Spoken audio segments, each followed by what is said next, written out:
We're at our new destination now, just outside of Beatty, Nevada, staying on free BLM land because it's really close to Death Valley, and we're excited to get to explore Death Valley National Park. And this seemed like a really good place to set up a base camp to, go into Death Valley. It's free land.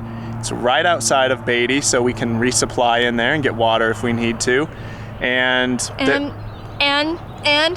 are donkeys. That's true. There are a lot of wild donkeys that are just constantly roaming around here, and they're hee-hawing and honking and just their calls are hilarious. Yeah. But we've seen them and we've heard them every single day we've been here, because apparently what we've heard is the mines in this area used to use the donkeys, and they used to even have donkey races, but I think they stopped doing that back in the 60s.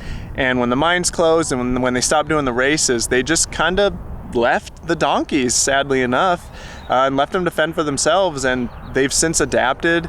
And not only that, but there is a pond just right behind us, only like 20 yards away from our RV, that they use as their watering hole. So they just kind of hang around this area because they've got plenty of brush to eat, and that pond's there for their watering hole. So they've called this place home. We were just hanging outside the front of our RV one day, and the donkeys just were walking right by and stopped, looked at us, waited a few seconds, and then just came up to us.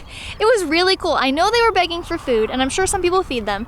We're not the kind of people that are going to feed a wild animal, but they came up to us and they let us pet them, and they were super friendly and very calm, and then they just wandered off. Yeah, you would have almost think that they were tame. They just walked right up to us, were super calm, and they're just sniffing our hands and letting us pet them. It was really cool. It was very cool. Yeah, there were some really neat animals. And then once they got bored, they just kind of sauntered off, did their donkey thing, and but it was really cool though. Yeah.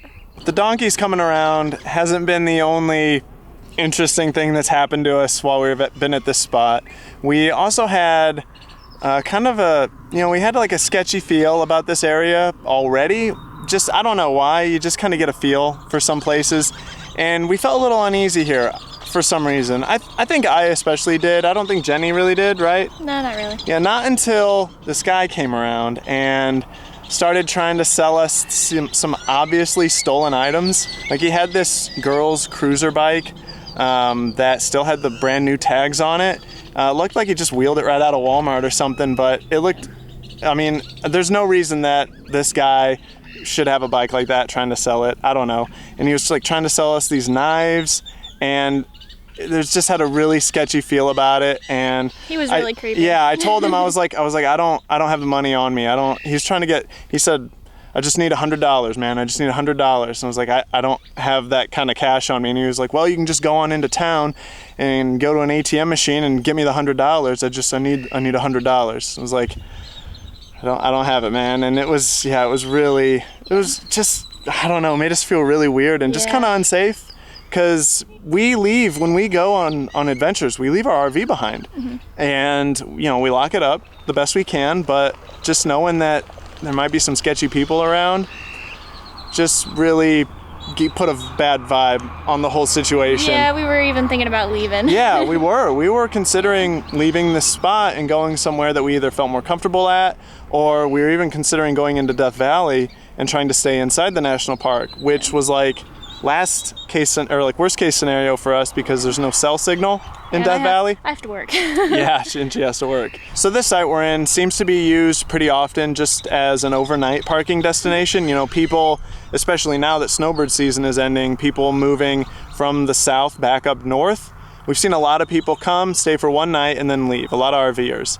But there's been one couple in a pop-up camper that has been here for a few days. So I decided to approach them and try and make friends with them because, us RVers, we need to look out for each other. And it turns out that they had that same outlook as well. And what really eased our fears even more is I got to find that the gentleman is a retired police captain and his wife is retired FBI. Yeah. And he said that they actually encountered this guy as well, this shady fella, trying to sell them stolen property, and he wasn't having any of that. And he said that they've got no problems keeping an eye on our RV while we're out adventuring, and they actually ended up moving their RV closer to ours. So maybe you could have a better view of it or something, I don't know. But they were really awesome people, and it just gave us a complete 180 on how we felt about this site. We were really sketchy on it and thinking about leaving, and now we've got no fears at all. Not at all. So now this whole experience kind of got us thinking really about RV security for when we leave to go adventuring. And one of the things that we have invested in a couple weeks ago, actually, before any of this happened though, is this hitch lock. And this does give some peace of mind, but we know that these aren't really, impenetrable. If someone really wants to get through one of these, they still can. And we've also been thinking about as added security so that someone can't actually hook up and steal the RV, just to add one more layer of resistance, is a boot or two for the tires, like what they put on, like what the police will put on cars sometimes so that the car can't be moved. And we feel like that would also just add some peace of mind, because from what we've heard, thieves tend to be opportunists. So if you just keep adding layers of resistance, they're gonna see that stuff and think, well, I don't want to mess with that. Something else that adds a little peace of mind for us, at least, is on days like today where we can't take our dog Sweetie with us to the attraction, we know that we have a full-blooded Rottweiler back in the RV guarding the fort. She's got a pretty mean bark on her, and when someone gets close to the RV, she typically alerts us that there's someone at the RV. I'm pretty sure it's pretty scary for someone that doesn't know her, but she is a sweetie through and through and would never hurt anyone, but just the fact that there's a large dog inside, and if someone actually got a look at her to know that she's a Rottweiler, I think there's a pretty good chance that that is probably going to deter a lot of people from actually trying to break into the RV. But they don't need to know that she's such a sweetie. So for today, at least, we can go ahead and head off to our destination, leave the RV behind, and we're feeling totally safe because we've got our hitch lock on, we've got full-blooded Rottweiler inside, and most importantly, we've got neighbors that are keeping an eye on our RV for us while we're gone.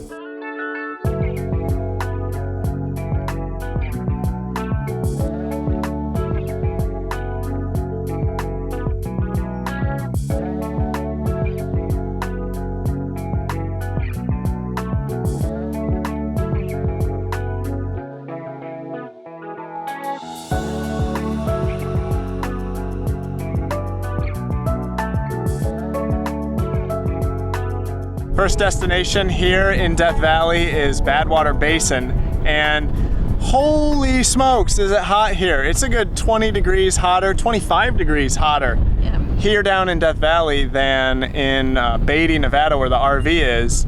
And the truck was telling us that it was like just over 100 degrees, like 102? 101. And that wind is blowing, and that wind is hot. It is, yeah. It's not cool, it doesn't help. No, the wind doesn't help at all. It just makes you even hotter. But Jenny was smart enough to bring a nice wide-brimmed hat. I was not, but I do at least have sunglasses. This is Badwater Basin, and it is the lowest point in elevation in all of the Western Hemisphere. The Western Hemisphere. And it's really neat because there's a sign up on the mountains just on the other side that says sea level, and we're a good 200, 300 feet? I think it's 252. Something, but it's really cool just to know that like we are well below the level of the oceans right now. It's pretty cool. Very cool. Badwater Basin is different from a lot of the basins we've been to.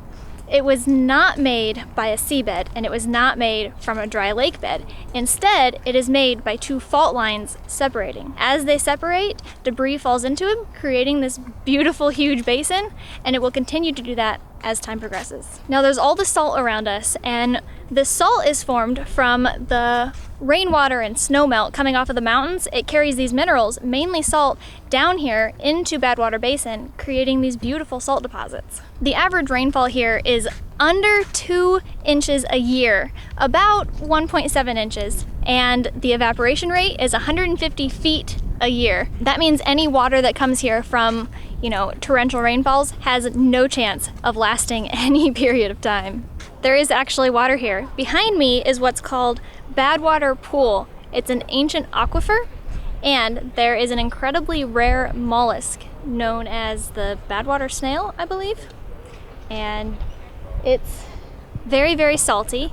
There was a surveyor here when he was, when this area was first being mapped, and his mule wouldn't drink from the water. And so he labeled it as bad water. But what it is it's actually just really salty, and that's probably why his mule wouldn't drink from it. But the name stuck, and this whole area is now Badwater Basin.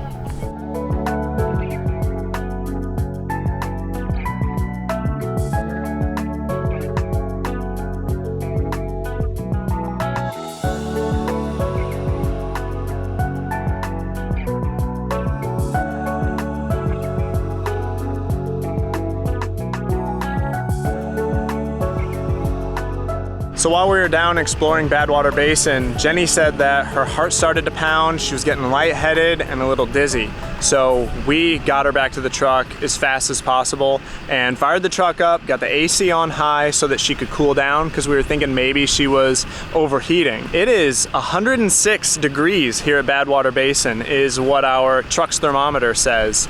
And the sun is really intense too. So you guys, if you come to Death Valley, you've got to be aware that heat exhaustion is a real possibility. It is negative 282 feet below sea level here, and that is a full 3,500 feet lower in elevation than where our RV is in Beatty, Nevada. And we've read that for every 1,000 feet in elevation you go down, that is like driving south 100 miles. So since we're 3,500 feet lower, it's like we've driven south 350 miles, and that's the type of temperatures we're experiencing right now. Thankfully though, Jenni is already starting to feel better. Once she got the air conditioning on her and started drinking water, she started to feel a lot better.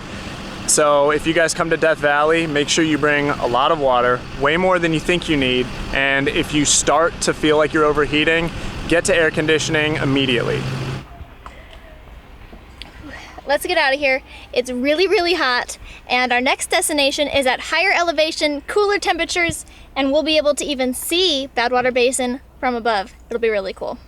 Let's go. It's hot. Come on. What's it called? Dante's View. Dante's View. Dante's View. Let's do it. All right. All right, so what's the deal? Well, it looks like Dante's View is closed. Same with the road to Scotty's Castle, and I am assuming that they are both closed due to flash flooding. We know Scotty's Castle is closed due to flash flooding.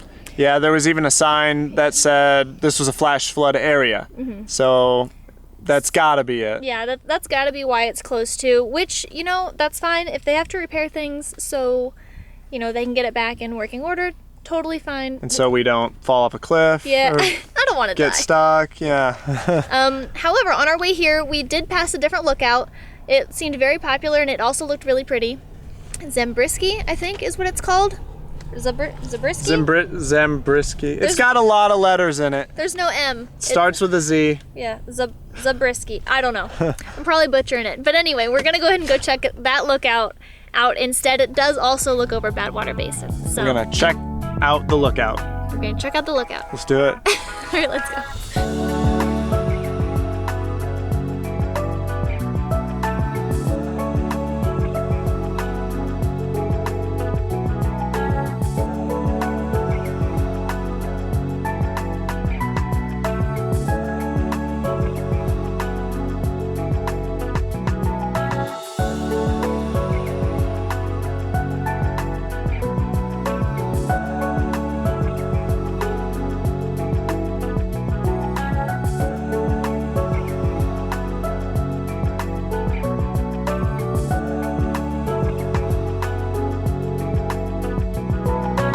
So that was Zabriskie Point.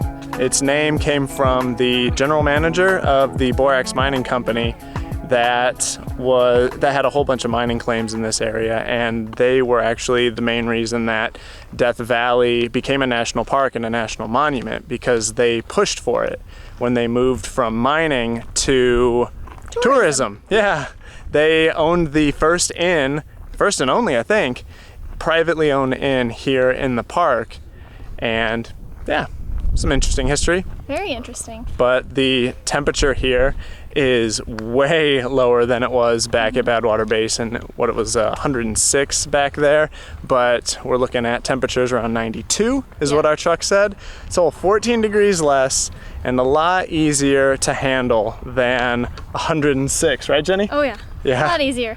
And the breeze here does have a slight coolness to it. It's not cool. I'm telling you, it's not cool, but it's cooler than it was down there. Yeah, you know it's hot when the breeze is making you hotter. Yeah. When definitely. you roll the windows of the truck down and the breeze is just killing you. The really beautiful and awesome formations here that you can see from this lookout are just spectacular. I can't describe it. I mean, you'd have to come see it for yourself. All I can tell you is that this lookout has just added to the beauty that we've been seeing here at Death Valley, and it makes me want to come back so much more. Yeah, I want to see Dante's View now. Yeah, definitely. It's, what is that, 5,000 feet elevation? Yeah, like 5,400 or yeah, it's something really like that. high. I think here we're somewhere between 1,000 and 2,000 feet. Yeah. So Dante's View, you get just an awesome panoramic of the basin. So we're upset that we couldn't see that, but at least Zabriskie's point was cool too. Yeah, very cool. And even some of the different colors that we're seeing, some of the darker colors, we learned have been made from volcanic activity. Yeah. Just kind of bubbling out of the ground. So that's really cool. Yep. But it's starting to get dark here. Sun's starting to set, so heading home. Before it's dark. Yeah, before it's dark. Plus, we're both really hungry. And hot. And hot. And hot. We're back at the RV for the night, and the whole time we were at Death Valley exploring around, we had no anxiety, no stress, no nothing on whether or not our RV was safe. Got the hitch lock on the front, so we don't think anyone's gonna roll off with it, and we know there's a full-blooded Rottweiler guarding the fort, so I don't think anyone's gonna break in. But most importantly, we had our neighbors that were keeping an eye on our rig for us. And really, I think that is the most important thing, where if you are staying somewhere and you've got RV neighbors, make friends with them and just keep an eye on each other's rigs. Definitely one of the most important things. Where that doesn't come into play is when you're out, in the middle of nowhere. This is boondocking. Don't get us wrong. We are boondocking right now, but we're not in the middle of nowhere. We are near people. When you're out in the middle of nowhere, you don't really have the opportunity to make friends with your neighbors because there aren't typically any neighbors. However, if you're parked in the middle of nowhere, I don't think anybody's going to bother you.